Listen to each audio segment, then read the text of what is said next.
Making new friends. Making new friends. Hi, Jackie. That's why I'm here, to be honest. Hi. Well, I will be your friend. All right. Well, nice to meet you. I'm Ian. I am Jackie. I'm one of the co-producers here at NFT NYC. That's very cool for me. I like it. Yeah.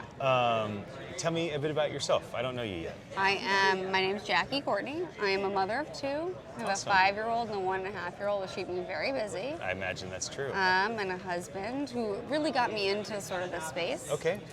I am a former fashion sort of person. I can tell. Publicist, and then I used to have my own business, which I sold a couple years ago. Okay. And then since then, I've been an angel investor and sort of supporter of the arts. Awesome. So I have 2 little kids. Mine are 9 and 12, a little bit older than yours. Ooh, okay. We live in a tree house in the forest, of all things. So it's like very like Swiss Family Robinson. No, I have no. It's more like if you took Star Trek or Jetsons and you put it inside of a That's tree still house. so cool.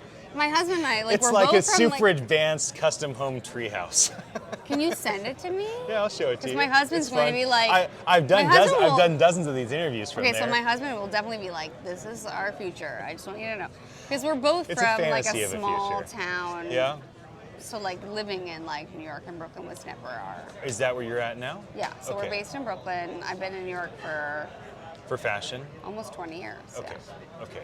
So how did you find out about NFT NYC? Because you're one of the attendees here, so I'm like, I finally get a chance to just speak to a brand new friend. I've been following the space. My husband and I Okay. are both interested. I collect NFTs. I'm like Yeah. very interested in, especially in sort of like the artistic side Okay. and the disruptive side, both around like communities and around artists that are really trying to say something. Yeah. I'm personally working on sort of like my next, after my company acts, so I'm working on like a children's universe, Okay. which will mostly be, I think, like an anthology of books, but I think could also live in sort of that's like the fun. NFT space. Yeah. But mostly to like meet people that are trying to like pioneer community and artistic development and to find people to support. Well, this is a good place to do that. You know, I mean, I have contacts for the last few years as we've been doing this, and wonderful people looking to collaborate, you know, and there's a lot that can be done. How would you decide if you wanted to, you meet people here, and what would draw you to maintain a friendship or pursue a project or want to get involved maybe in collecting their NFTs or at least telling people about it? Like, what is the things that rise to the top for you in terms of more than just a hello? Right. Okay. Well, before, so I do collect already. There's some there's a visceral response. Yeah. So there's a few, and there's like learning, which I definitely have a lot more to do, but I've been learning more and more about the history of crypto. So I've been collecting some pieces by Robness, and also there's a woman called Stella. Yeah. Stella Bell, who she just launched these crypto Stellas, and Yeah. I'm like so excited to get a few pieces from her that I feel like have so much legitimacy in the space. They have, I don't know, in terms of like art and fashion, because I've always invested in that space and fine jewelry, like there's a visceral feeling when someone is speaking from a very honest point of view. Yeah. I don't think that covers all of NFTs, but I think that covers the artistic and collectible space. Yeah. And so some of it's just like a gut feeling, Right. and some of it is like the heritage, like someone that has been like investing in this space, investing in the technology, investing in their art for years deserves to be seen and exalted. It Yeah. doesn't have to be monetary that we're talking about, but like that's part of it. Yeah. And I guess just a lot of it is like just like the art. Like I want to see something that I feel like is beautiful, that I Yeah. would put on my wall, that I would talk about, that I feel like is combative or disruptive. I've invested in a few projects that I think are about like fake internet money, CVP, or things that are really like trying to like discuss what's happening in the space from yeah. So when you think about art giving you a visceral response, some art makes you laugh, some art makes you cry, some art makes you happy, some art makes you mad. What is most shocking to you when you feel something from a art piece that's digital? Like what experiences have you had engaging with NFTs in your privacy of your home or whatever, on the Times Square billboards now, that you have this like powerful response and you think to yourself, whatever that emotion is, I didn't expect that from this digital piece. And walk me through that as somebody that just like sees some of what people are working on here for the first time. That's really hard. I would say like someone like Stella, Stella Bell. Like I had been following her. She's been in the crypto space before NFTs were even a thing. Yeah. So to see her sort of like take a pause and then decide to like re-engage and create stuff that is like has a very strong tone. Yeah. I don't know. It makes you feel. There's a little bit of, certainly of respect. I also feel like a child, like I'm trying to learn. Yeah.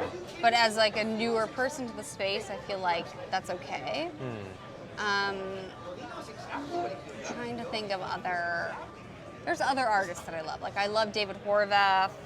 Yeah. He is a completely different feel. It's like sort of, he's creating these like childlike universes, but he's also, I guess the biggest undercurrent of like what you feel is like you want to have a creator that is either trying to like really push the envelope and or is trying to like support other creatives.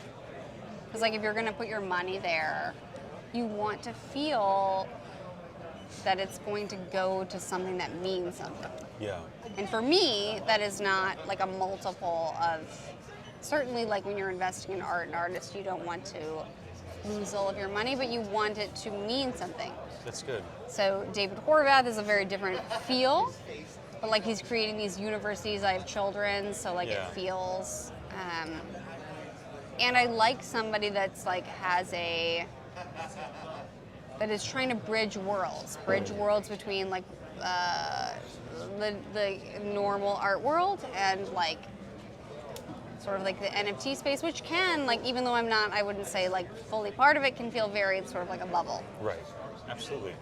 So when you project out this industry in the next couple of years, it may not impact your kids by that point, but maybe the beginnings of things for the next generation and how you'd like to see things as a business owner, as a person that's kind of developed things. But if I say NFT 2024 and you project hopeful anticipation for what could be in the next 2 or 3 years, what would you like to see develop in this industry around NFTs as a whole, or maybe just NFTs having to do with fashion and art specifically, since that's your niche? I feel like the most exciting thing to me is the idea that we can like fund artists before they become these humongous artists. So like smaller artists can like make money and have I guess it's the idea of decentralization a little bit. I think that I would love to see that that is something that you can be proud of. Like I can tell my kids that like, congratulations, I bought you this NFT and it's supporting this artist in this small town like I grew up in, and like it's going to hopefully endeavor this artist to continue to create great work before they become Andy Warhol or Damien Hirst or somebody that's like really commercially viable. And I think that it will permeate sort of like culture in like a very, very, very vast way. I think that it's not just about creativity. I think it's about the functionality of it, you know, like I know creative people that have been creating things for a long time and like they don't get to make money on. I mean, money is important, livelihood is important. And so that they can have this tool to release their art where they can monetize as they become more famous. So I hope that it becomes ubiquitous, I guess. Yeah. Well, I hope the same thing too. Does that make sense? It does. I don't know. Nobody knows. It's not like any of us have anything brilliant to say. I mean, I think all of us just have thoughts, and part of a conversation is to get to know people or to verbally process. So I hope you've enjoyed verbally processing Yes, I with have. me. I thank you for having me. Yeah, and thank you for bringing all your radiance and your fashion and your goodness here. Well, I appreciate And that. I hope you feel welcome. I do. And I hope you enjoy the next few I days. hope I It's a will great see you community. You'll see. over- You pretty much can't miss me. Oh, okay. Yeah, I mean, there's this, and So if there's I me, totally and there's me biff floating this, around. There's if me I totally floating biff around. this, am I gonna like? You're gonna be like, No, I'd be like, there she is. There's Jackie. oh, she tried. I think you did more than try. I liked it. I got to learn things. All right. So thanks for being with me, and Thank for anybody you. watching, You're welcome. You're welcome that I brought Jackie to you. Thank you. Bye, everybody. Thank you. Yeah.